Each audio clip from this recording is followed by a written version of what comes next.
Tension ಕುಣಿದಾಡ್ತಿದೆ. Success. Meera, ಮುಗೀತು ನಿನ್ನ ಕತೆ. ಇಬ್ಬಿಬ್ರ ದೃಷ್ಟಿಲಿ ಪಾತಾಳ ಸೇರಿದೆ. ನೀನು ಸುಳ್ಳಿ ಅನ್ನೋ ಹಣೆಪಟ್ಟಿ ಬೀಳುತ್ತೋ ಅಥವಾ ನಿನ್ನ ಕ್ಯಾರೆಕ್ಟರ್ ಮೇಲೆ ಸಂಶಯ ಮೂಡೋ ಹಾಗಾಗುತ್ತೋ ಯಾರಿಗೆ ಗೊತ್ತು. ಏನೇ ಆಗಲಿ ನೋಡೋದಕ್ಕೆ ಮಜ್ವಾಗಿರುತ್ತೆ. ಭಾವ, ಮೀರಾ ಬರಲ್ವಾ? ಓದ್ಕೊಳ್ತಾಳಂತ.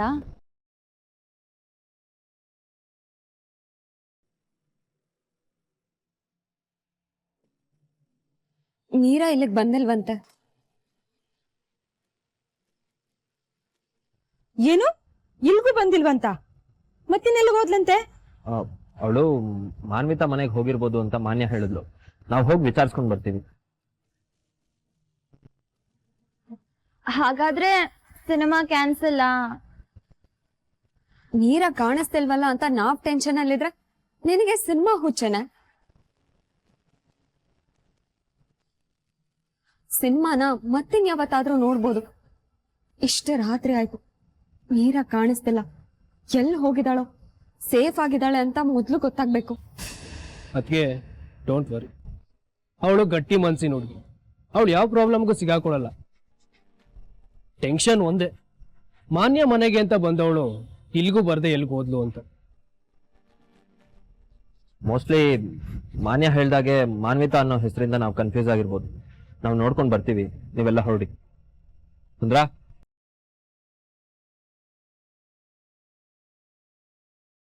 ಡ್ರೈವರ್, ಹುಷಾರಾಗಿ ಕರ್ಕೊಂಡು ಹೋಗು. ಏನ್ ಮುಗಿದ್ರೆ ಈ ಹುಡುಗಿ ರಗಳೆ ಮಾತ್ರ ಮುಗಿಯಲ್ಲ. ಮನೆ ಯಜಮಾನ್ರಿ ಇವಳನ್ನ ಹುಡ್ಕೊಂಡು ಅಲ್ಲಿ ಹಾಗಾಯ್ತು. ಅಮ್ಮ, ಸ್ವಲ್ಪ ಸುಮ್ಮನೆ ಇರ್ತೀಯಾ? ನಡಿ.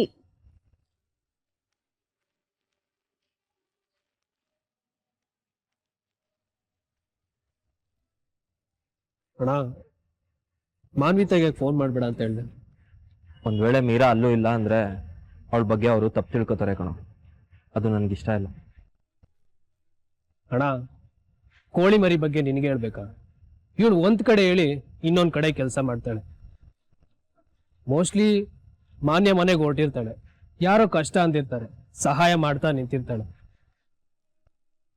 ಒಂದೊಂದ್ಸಲ ಇವಳು ಸಹಾಯ ಮಾಡೋ ಗುಣನೇ ಇವಳ ಕೈಲಿ ಏನೇನೋ ಮಾಡಿಸ್ಬಿಡತ್ತೆ. ಸರಿ, ನಡಿ ಹೊರಡೋಣ.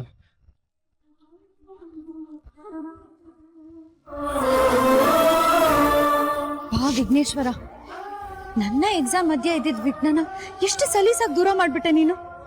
ನಿಜವಾಗ್ಲು ಒಂದಿನದಲ್ಲಿ ಅಷ್ಟೊಂದು ದೊಡ್ಡ ಅಮೌಂಟ್ನ ಹೆಂಗಪ್ಪ ಹೊಂದ್ಸ್ಲಿ ಅಂತ ಎಷ್ಟು ಭಯ ಆಗ್ಬಿಟ್ಟಿತ್ತು ಗೊತ್ತಾ. ಅಮ್ಮ ಸುಮ್ಮನೆ ಹೇಳಲ್ಲ, ನಿನ್ನ ನಂಬಿದ್ರೆ ಸಾಕು, ಅವ್ರ ಕೈ ಬಿಡಲ್ಲ ನೀನು. ನೋಡು, ನಾ ಪ್ರತಿ ಸರ್ತಿ ಸೋತಾಗ್ಲು ಹೀಗೆ ನನ್ನ ಕೈ ಹಿಡಿದು ಧೈರ್ಯ ತುಂಬಬೇಕು, ಆಯ್ತಾ?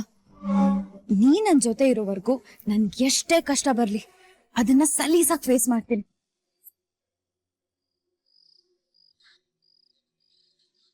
ಬೆಚ್ಚಗ್ ಮಲ್ಕೊಳ್ಳಿ ಬಾಸ್, ರಾತ್ರಿ ಆಯ್ತು. Good night. ಅಮ್ಮ ಮನೆಯವರು ಮಾನ್ಯ ಮನೆಗೆ ಫೋನ್ ಮಾಡಿಲ್ದಿದ್ರೆ ಸಾಕು. ಛೆ, ಎಂತ ಕೆಲ್ಸ ಆಯ್ತು. ಒಂದ್ 7-7:30 ಹಾಗೆ ನಾನೇ ಅಮ್ಮಂಗೆ ಕಾಲ್ ಮಾಡಿ ಲೇಟ್ ಆಗುತ್ತೆ ಅನ್ಬಿಡ್ಬೇಕಿತ್ತು. ಎಷ್ಟು ಟೆನ್ಷನ್ ಮಾಡ್ಕೊಂಡಿರ್ತಾರೋ ಏನೋ. ಈ ಅನ್ನಿ ಅಮ್ಮ ಸಾಕು, ಇವ್ರನ್ನ ಹೇಗಾದ್ರೂ ಮಾಡಿ ಮ್ಯಾನೇಜ್ ಮಾಡ್ಬಿಡ್ಬೋದು, ಪ್ರಾಬ್ಲಮ್ ಇಲ್ಲ.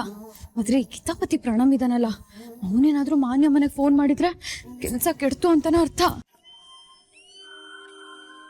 ಮೊದಲನೇ ಸಾರಿ ಹೊರಗಡೆ ದುಡಿದು ಸಂಪಾದನೆ ಮಾಡ್ತಾ ಇದೀಯ, ಇದನ್ನ ನಿನ್ ಮನೆಯವ್ರ ಹತ್ರನೂ ಹೇಳ್ಕೊ. ನೀನ್ ದುಡಿದು ಸಂಪಾದನೆ ಮಾಡ್ತಿರೋದನ್ನ ಕೇಳಿ ಅವರು ಖುಷಿ ಆಗ್ತಾರೆ.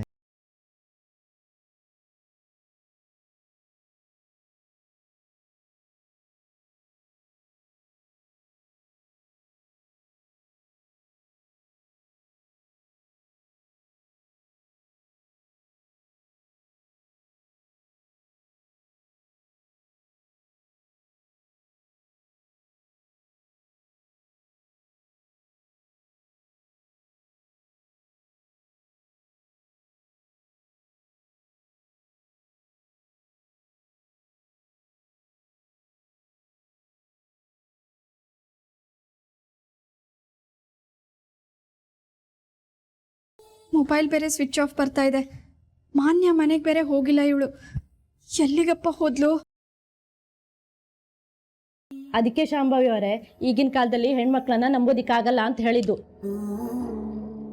ಓದೋದ್ ನೆಪ ಮಾತ್ರ, ಹೊರಗಡೆ ಸುತ್ತಾಡೋದಿಕ್ ಹೋಗ್ತಾರೆ. ಅಲ್ಲ, ರಾತ್ರಿ ಹೊತ್ತಲ್ಲಿ ಹೊರಗಡೆ ಹೀಗೆ ಹುಡುಗಿರು ಸುತ್ತೋದು ಏನ್ ಚಂದ ಹೇಳಿ? ಇಲ್ಲ ಲಕ್ಷ್ಮಿ ಅಮ್ಮ, ನನ್ನ ಮಗಳು ಆ ಥರದವಳಲ್ಲ. ಯಾವತ್ತೂ ಈ ರೀತಿ ಮಾಡಿಲ್ಲ.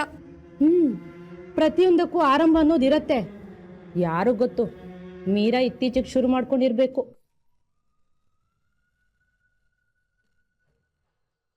ಅಮ್ಮ ಏನ್ ಮಾತಾಡ್ತಿದ್ಯಾ? ಈಗಿನ ಕಾಲದ ಮಕ್ಕಳು ಬುದ್ಧಿಮಟ್ಟದ ಬಗ್ಗೆ ಹೇಳ್ತಿದ್ದೀನಿ ಕಣೆ. ನೋಡು, ಪಾಪ ಶಾಂಭವಿ ಅವರು ಅವ್ರ ಮಗಳು ಮೀರಾ ಸುಳ್ಳೇ ಹೇಳಲ್ಲ ಅಂತ ಎಷ್ಟೊಂದು ನಂಬ್ಕೊಂಡಿದ್ರು. ಆದ್ರೆ ಆ ಮೀರಾ ಫ್ರೆಂಡ್ ಮನೆಗೆ ಓದೋದಿಕ್ ಹೋಗ್ತೀನಿ ಅಂತ ಸುಳ್ಳು ಹೇಳಿ ಹೋಗಿದ್ದಾಳೆ. ಇದು ತಪ್ಪು ತಾನೆ?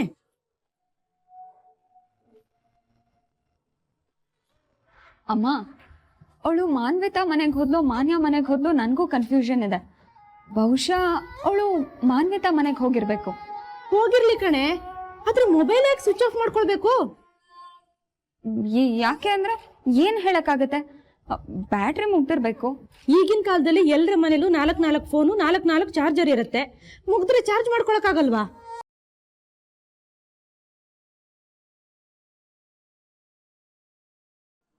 ಮೀರಾ ಯಾವತ್ತೂ ಹೀಗೆ ಮಾಡ್ದವಳಲ್ಲ. ಮನೆಗೆ ಬರಲಿ ಅವಳು. ರಾಜ್ಗುರು ಮನೆತನದ ಮಗಳು ಅಂತ 4 ಜನ ಮಾತಾಡ್ತಾರಮ್ಮ. ಈ ಮನೆ ಹುಡುಗಿ ಬೀದಿ ಬೀದಿ ಸುತ್ತಾಳೆ, ಕಂಡಲ್ಲಿ ರಾತ್ರಿ ಎಲ್ಲ ಕಾಣಿಸ್ಕೋತಾಳೆ ಅಂತಂದ್ರೆ ಈ ಮನೆ ಘನತೆ ಗೌರವಕ್ಕೆ ಧಕ್ಕೆ ಆಗಲ್ವಾ? ಈ ಮನೆ ಮರ್ಯಾದೆ ಬಗ್ಗೆ ನಾನು ಹೇಳ್ಬೇಕಾ? ಅಮ್ಮ, ಈ ಮನೆ ಮರ್ಯಾದೆ ತೆಗಿಯೋ ಕೆಲ್ಸ ಮೀರಾ ಮಾಡಲ್ಲ ಅಮ್ಮ. ಆದ್ರೆ ಮನೆಯವ್ರ ಮನ್ಸು ನೋಯಿಸ್ತಿದ್ದಾಳಲ್ಲ.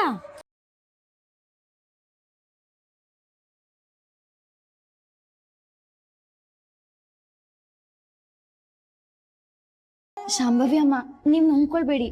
ಫೋನಲ್ಲಿ ಏನಾದ್ರು ಪ್ರಾಬ್ಲಮ್ ಆಗಿರ್ಬೇಕು. ಮೀರಾ ನಿಮಗ್ ಸುಳ್ಳು ಹೇಳೋಗಕ್ ಸಾಧ್ಯನೇ ಇಲ್ಲ. ಬಂದ್ಮೇಲೆ ಗೊತ್ತಾಗುತ್ತೆ. ಧೈರ್ಯವಾಗಿರಿ.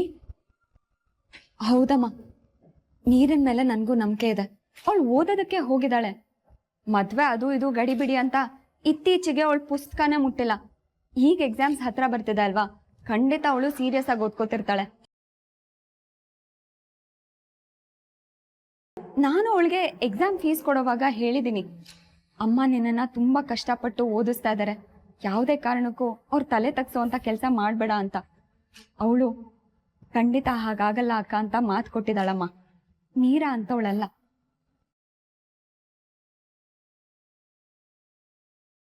ನೀವು ನೊಂದ್ಕೋಬೇಡಿಮ್ಮ, ಅವ್ರು ಹೋಗಿದಾರಲ್ಲ, ಕರ್ಕೊಂಡು ಬರ್ತಾರೆ.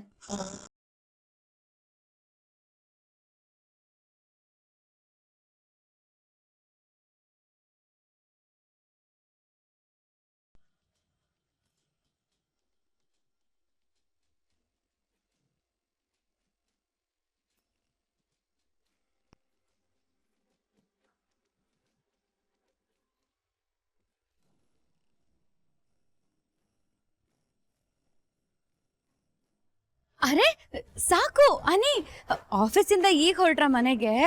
ಅದ್ ಸರಿ, ನಾನು ಇಲ್ಲೇ ಬರ್ತಿದ್ದೀನಿ ಅಂತ ನಿಮ್ಮಿಬ್ರಿಗೂ ಹೇಗೆ ಗೊತ್ತಾಯ್ತು? ಟೈಮ್ ಎಷ್ಟು? ಅದು ಸಾರಿ ಸಾಕು, ಓದ್ಕೊಳ್ತಾ ಟೈಮ್ ಹೋಗಿದ್ದ ಗೊತ್ತಾಗ್ಲಿಲ್ಲ ಗೊತ್ತಾ. ಸಾರಿ. ಅವಳ ಮನೆಗೆ ಬರೋದಕ್ಕೆ ಹೇಳು. ಏಯ್ ಗುಗ್ಗು, ಯಾಕೋ ಮುಖ ನಮ್ಮ ಅಂತ ಮಾಡ್ಕೊಂಡಿದ್ಯಾ? ಏನಾಯ್ತು? ಅಣ್ಣ, ಲೇಟ್ ಆಗಿದ್ದ ಕಾರಲ್ಲಿ ಬಂದು ಕೂರ ಕೇಳೋಳಿಗೆ.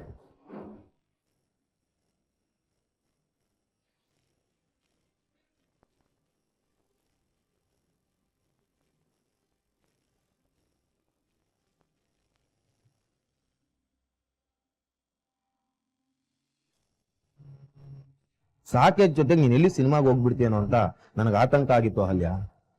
ಆಫೀಸಿಂದ ಸೀದಾ ಮನೆಗೆ ಬರೋವರೆಗೂ ನನಗೆ ನೆಮ್ಮದಿನೇ ಇರ್ಲಿಲ್ಲ. ಹಬ್ಬಾ, ಕೊನೆಗೂ ಈ ಸಿನಿಮಾ ಕತೆ ಮುಗೀತು. ಮುಗ್ದಿದ್ದು ಸಿನಿಮಾ ಕತೆ ಅಲ್ಲ ಚಿಕ್ಕಪ್ಪ, ನೀರಿನ ಕತೆ. ಮೀರಾ ಸುಳ್ಳಿ ಅನ್ನೋದು ಮನೆಯವ್ರಿಗೆ ಮನವರಿಕೆ ಆಯ್ತು. ಮೀರಾ ಸುಳ್ಳು ಹೇಳಿ ಹೊರಗಡೆ ಹೋಗ್ತಾಳೆ ಅಂತ ಮನೆಯವ್ರಿಗೆಲ್ಲ ನಂಬಿಕೆ ಬಂತು. ನನ್ನ ವಿಷಯದಲ್ಲಿ ಅನುಮಾನ ಪಟ್ಟು ಆಕಾಶದಲ್ಲಿದ್ದವಳು ಭೂಮಿಗಿಳಿದಿದ್ಲು. ಈಗ ಭೂಮಿ ಮೇಲಿರೋಳು ಪಾತಾಳಕ್ಕಿಳಿತಾಳೆ. ಒಳ್ಳೆ ಕೆಲಸ ಮಾಡಿದೆ ಅಹಲ್ಯ, ಒಳ್ಳೆ ಕೆಲಸನೇ ಮಾಡಿದೆ.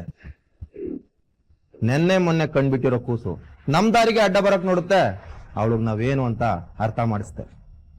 ಬಿಟ್ಬಿಡ್ತೀನ ಚಿಕ್ಕಪ್ಪ. ಇಷ್ಟೆಲ್ಲ ಕಷ್ಟಪಟ್ಟು ತಾಳ್ಮೆನ ಒಟ್ಟುಗೂಡಿಸ್ಕೊಂಡಿದ್ದೀನಿ.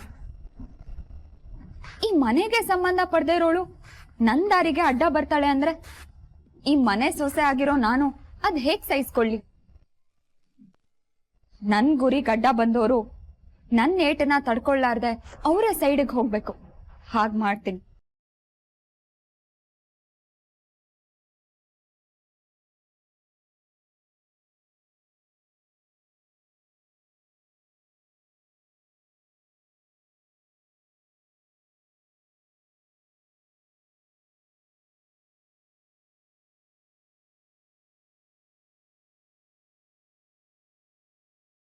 ಯಾಕ್ರೋ, ಏನಾಯ್ತು? ಯಾಕೆ ಹೀಗಿದ್ದೀರಾ? ಮನೆಗೆ ಹೋದ್ಮೇಲೆ ಮಾತಾಡೋಣ. ಮತ್ತೆ ಇಷ್ಟೊತ್ತು ಹೊರಗಡೆ ಇದ್ರೆ ಕೋಪ ಬರಲ್ವಾ?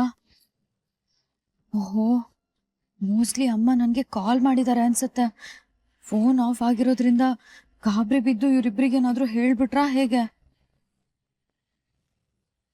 ಮೀರಾ ಸುಮ್ಮನೆ ಅದಾಗಿರುತ್ತೆ ಇದಾಗಿರುತ್ತೆ ಹಾಗಾಗುತ್ತೆ ಹೀಗಾಗುತ್ತೆ ಅಂತ ಏನೇನೋ ಕಲ್ಪನೆ ಮಾಡ್ಕೊಂಡು ಪ್ರಶ್ನೆ ಮಾಡ್ಕೋಬೇಡ. ನಿನ್ ಮೇಲೆ ಅನುಮಾನ ಬರ್ದೇ ಇರೋ ಹಾಗೆ ನಡ್ಕೊ.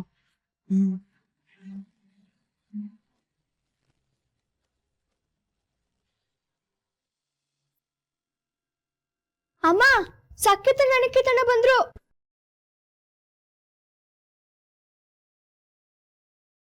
ಸಾಕೇತ್, ಮೀರಾ ಸಿಕ್ಕದ್ಲೇನಪ್ಪ?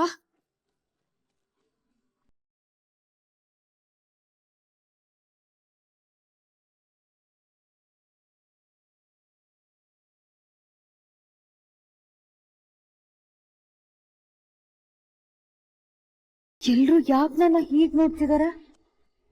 ಓ, ಏನೋ ಪ್ರಾಬ್ಲಮ್ ಆಗಿದೆ ಅನ್ಸುತ್ತೆ. ಎಲ್ಲಿಗೆ ಹೋಗಿದ್ದೆ? ಅದೇ ಅಮ್ಮ, ಕಂಬೈನ್ ಸ್ಟಡಿ ಮಾಡೋದಕ್ಕೆ ಮಾನ್ಯ ಮನೆಗೆ ಹೋಗ್ತೀನಿ ಅಂತ ಹೇಳಿದ್ನಲ್ಲ. ಸುಳ್ಳು ಹೇಳಿದ್ರೆ ಮೂತಿ ಮೇಲ್ ಕೊಡ್ತೀನಿ ಕತ್ತೆ ತಂದು.